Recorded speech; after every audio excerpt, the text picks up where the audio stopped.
Every time the woman woke from her pain, she'd inject sedatives directly into her brain to numb herself. Her name was Rose, and she was the master of this spider's nest. She'd been living alone in the depths of space for 8 years, drifting through her days in a haze, maintaining her existence through trades with the investor. Today, the investor came again, attempting to trade 250,000 gigawatts of energy and a stable plasma lattice storage unit for the exotic minerals Rose had discovered. Though these riches could bring status, she had zero interest in any of it. I need a weapon, something powerful enough to destroy an orbital station colony, like say, one the size of Kronos. It turned out that 8 years ago, the Shaper Council had attacked Rose's homeworld and mercilessly slaughtered her people. Even more horrifically, their leader Jed had shot her husband right in front of her. The only thing keeping Rose alive was her thirst for revenge. However, the investor's treaty strictly forbade weapons trading. Then we have nothing to discuss.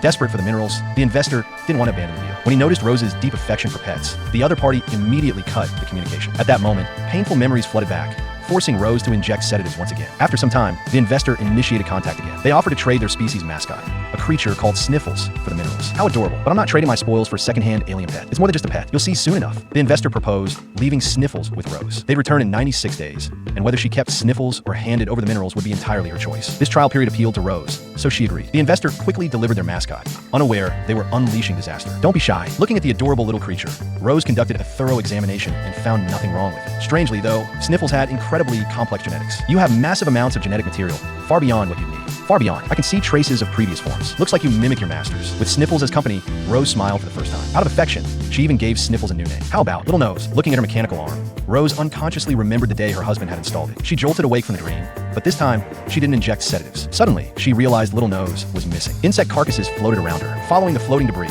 Rose found a biological cocoon deep in the base, just as she curiously approached to examine it. What the? Little Nose had undergone an evolution, transforming into something resembling a plush toy. The moment it saw Rose, it jumped into her arms, as if it had imprinted on her as its mother. And so, woman and creature began their happy life together.